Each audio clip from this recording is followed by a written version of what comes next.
Welcome back to our channel Info 366. இன்னைக்கு என்ன இன்ஃபர்மேஷனோட நான் உங்களை சந்திக்கிறேன் அப்படின்னா, வேலூர்ல நிர்வாகிகள் சந்திப்பு கூட்டம் நடந்திருக்கு. இதுல தாவேகா தலைவர் விஜய் அவர்கள் என்னைக்கும் இல்லாம இந்த முறை ரொம்பவே எமோஷனலா பேசியிருக்காரு. இன்னொரு பக்கம் ரொம்ப ஆக்ரோஷமா பேசியிருக்காரு. தாவேகா தலைவர் விஜய் அவர்கள் பேசுனது ஷார்ப்பா இல்ல திமுகவுக்கு வைக்க போற ஆப்பா, இதை பத்திலாம் நீங்க முழுசா தெரிஞ்சுக்கணும் அப்படின்னா இந்த வீடியோவை ஸ்கிப் பண்ணாம ஃபுல்லா பாருங்க. தாவேகா தலைவர் விஜய் அவர்கள் பேச ஆரம்பிக்கிறதுக்கு முன்னாடி ஃபர்ஸ்ட் அவர் ஒரு சபதம் எடுத்திருக்காரு. என்ன சொல்லியிருக்காரு அப்படின்னா, எங்கள் ஓட்டு எங்கள் உரிமை, எங்களை யாருமே விலை கொடுத்து வாங்க முடியாது, நாங்களும் யாருக்கிட்டையுமே விலைக்கு போக மாட்டோம் அப்படின்னு சொல்லியிருக்காரு. அது ரொம்பவே நல்ல ஒரு விஷயமா இருக்கு. ஏன்னா ஓட்டு அப்படிங்கிறது யாருக்குமே காசை கொடுத்து விற்கிற ஒரு விஷயம் கிடையாது. சில பேர் என்ன பண்ணுவாங்க அப்படின்னா, நம்ம ஒருத்தவங்க போடுற ஓட்டால என்ன ஆயிட போகுது அப்படின்னு சொல்லிட்டு ஓட்டு போட கூட போகாம வீட்டிலேயே படுத்து தூங்குவாங்க. அந்த மாதிரிலாம் தயவு செஞ்சு யாரும் இருக்காதீங்க. இங்க ஒவ்வொருத்தவங்களோட ஓட்டுமே ரொம்ப முக்கியமானது. ஒரு ஓட்டால நம்ம தமிழ்நாட்டோட அரசியலே தலையெழுத்தே மாத்த முடியும். சோ யாரும் ரொம்ப அலட்சியமா இருக்காதீங்க. ஓட்டை காசு வாங்கிட்டு இந்த கட்சிக்கு போறது அந்த கட்சிக்கு போறது அந்த மாதிரிலாம் இருக்காதீங்க. நீங்க தாவேகாவுக்கு தான் ஓட்டு போடணும் அப்படின்னு நான் சொல்லல. மக்களுக்கு மாற்றம் தரக்கூடிய இந்த கட்சிக்கு போட்டா மக்களுக்கு மாற்றம் வரும் அப்படின்னு நீங்க எந்த கட்சியை நினைச்சாலும் அதுக்கு ஓட்டு போடுங்க. தயவு செஞ்சு ஓட்டை வித்துறாதீங்க.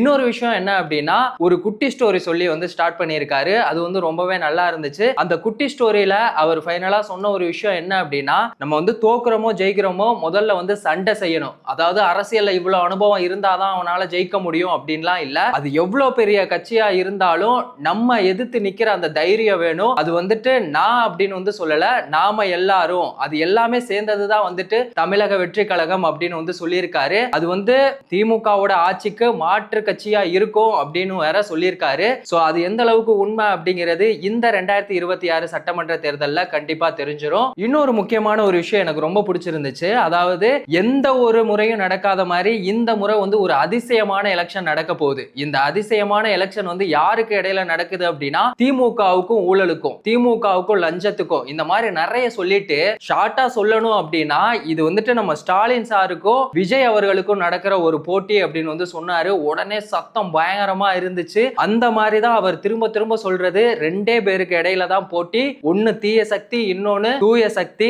இடையில எந்த அள்ளு சில்லு வந்தாலும் அதை பத்தி எல்லாம் கவலையே இல்ல. அவர் திரும்ப திரும்ப சொல்ற ஒரே ஒரு விஷயம், ரெண்டே பேருக்கு இடையில தான் போட்டி. இன்னொரு விஷயம் கேட்டிருந்தாரு, நாக்க புடுங்குற மாதிரி. அவர் என்ன சொல்லியிருக்காரு அப்படின்னா, அரசியலுக்கு வர்றதுக்கு முன்னாடி அவங்க கிட்ட எவ்வளவு சொத்து இருந்துச்சு, அரசியலுக்கு வந்ததுக்கு அப்புறமா அவங்க கிட்ட எவ்வளவு சொத்து இருக்கு, இதெல்லாம் உங்களால கணக்கு காட்ட முடியுமா அப்படின்னு கேட்டிருக்காரு. இந்த ஒரு கேள்வியை நம்ம மக்கள் திலகம் எம்ஜிஆர் அவர்கள் திமுகவுல இருக்கும் போதே அவங்க கட்சியில இருக்கவங்கள பத்தியே ஒரு கேள்வி எழுப்புனாரு. சோ வரலாறு திரும்புமா அப்படிங்கிற மாதிரி தான் இருந்தது விஜய் அவர்கள் கேள்வி கேட்டது. அதுக்கு திமுக கட்சியில இருக்கவங்களால பதில் சொல்ல முடியுமா அப்படிங்கிறது இப்போ ஒரு கேள்வியா தான் இருக்கு. சோ இத பத்தி உங்க கருத்தையும் நீங்க மறக்காம கமெண்ட் செக்ஷன்ல சொல்லுங்க.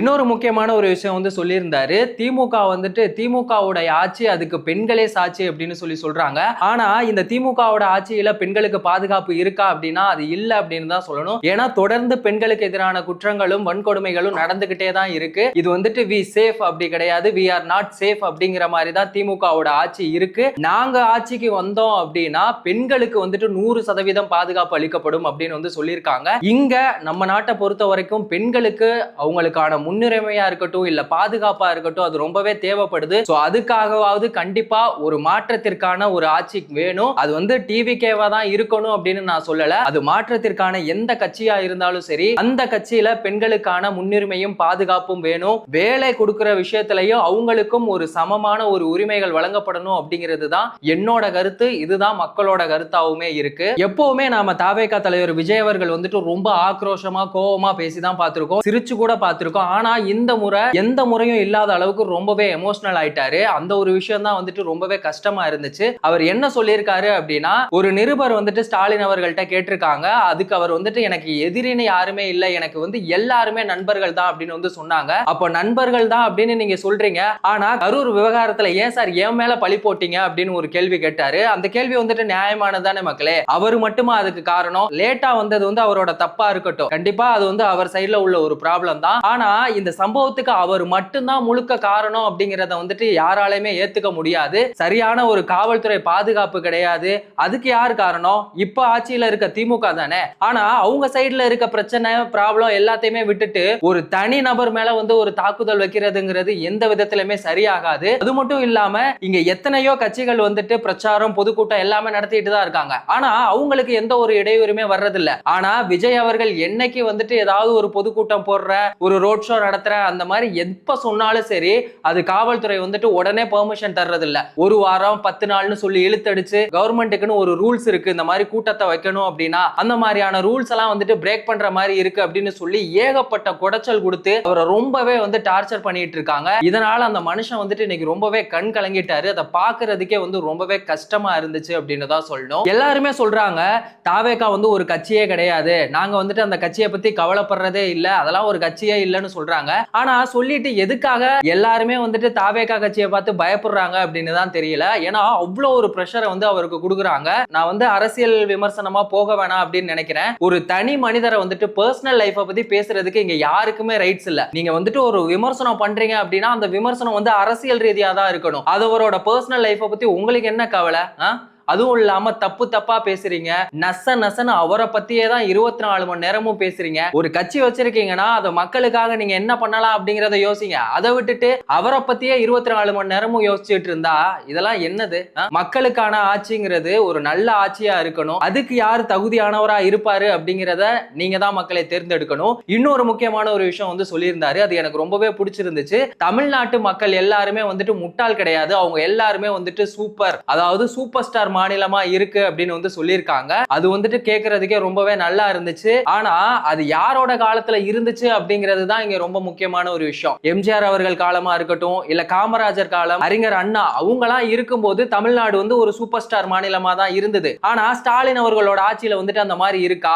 அது ஒரு தமிழ்நாடு ஸ்டாண்ட் அப் காமெடிங்கிற அளவுக்கு தான் இருக்கு, பால் டப்பா உருட்டிட்டு இருக்காங்க அந்த மாதிரி சொல்லி பங்கமா கலாய்ச்சிட்டாரு அப்படின்னு தான் வந்து சொல்லணும். அந்த மாதிரி தான் இப்ப திமுகவுடைய ஆட்சியும் இருக்கு அப்படிங்கிறத ஏத்துக்க முடியாட்டியும் அதுதான் உண்மை. ஏன்னா இங்க பெண்களுக்கும் பாதுகாப்பு இல்ல.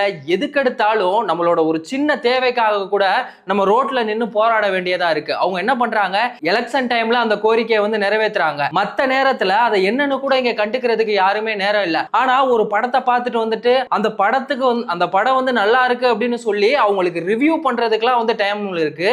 நான் இதை ஏன் சொல்றேன் அப்படின்னா, துப்புரவு பணியாளர்கள் வந்துட்டு 100 நாளைக்கு மேல போராட்டம் நடத்தினாங்க. ஸ்டாலின் ஐயா அவர்கள் என்னன்னு கூட கண்டுக்கல. ஆனா அந்த டைம்ல பைசன் படம் ரிலீஸ் ஆச்சு.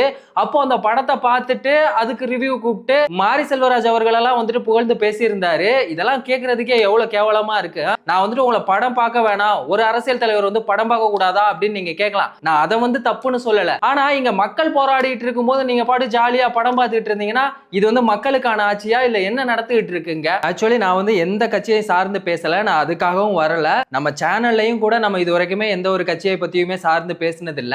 இதுல நான் எதுக்காக இந்த மாதிரி சொல்றேன் அப்படின்னா, இப்ப ஆட்சியில இருக்கிறது யாரு? திமுக தானே. அவங்க நமக்கு என்ன நல்லது பண்ணிருக்காங்க, என்ன கெட்டது பண்ணிருக்காங்க அப்படிங்கிறத நான் சொல்றதை விட உங்களுக்கே நல்லா தெரியும். ஏன்னா நானும் மக்கள்ல ஒருத்தன் தான். சோ எனக்கு விஜய் அவர்கள் பேசினதுல இருந்து சில இன்ஃபர்மேஷனை உங்ககிட்ட ஷேர் பண்ணணும்னு தோணுச்சு. நான் வந்துட்டு அதை தான் உங்க முன்னாடி வந்து பேசியிருக்கேன். நான் பேசினது ஏதாவது தப்பா இருந்தா கூட நீ இந்த மாதிரிலாம் பேசாதடா, திமுக வந்து நிறைய நல்லது செஞ்சிருக்கு, அதெல்லாம் உனக்கு தெரியுமா அப்படின்னா உங்களுக்கு தெரிஞ்சதை கமெண்ட் செக்ஷன்ல சொல்லுங்க, நானும் தெரிஞ்சுக்கிறேன். இதுவே டிவிக்கு ஏதாவது தப்பா பேசியிருந்தா கூட அதுவும் தப்புன்னு சொல்லிட்டு தான் நான் பேசுவேன். ஏன்னா நான் வந்து எந்த கட்சியையும் சார்ந்து இல்ல. நீங்க வந்துட்டு அதை நல்லாவே தெரிஞ்சுக்கோங்க. இன்னைக்கு இந்த நிர்வாகி கூட்டத்துல தாவேகா தலைவர் விஜய் அவர்கள் பேசினதை பத்தி உங்களோட கருத்து என்ன அப்படிங்கறத மறக்காம கமெண்ட் செக்ஷன்ல சொல்லுங்க. எந்த ஒரு வீடியோவா இருந்தாலும் அதை 5 நிமிஷத்துல தெரிஞ்சுக்கணும் அப்படின்னா நம்ம சேனலை மறக்காம சப்ஸ்கிரைப் பண்ணுங்க. அப்படியே உங்க ஃப்ரெண்ட்ஸுக்கும் ஷேர் பண்ணி சப்போர்ட் பண்ணுங்க. வேறொரு வீடியோல வேறொரு இன்ஃபர்மேஷன்ல நம்ம திரும்பவும் சந்திக்கலாம்.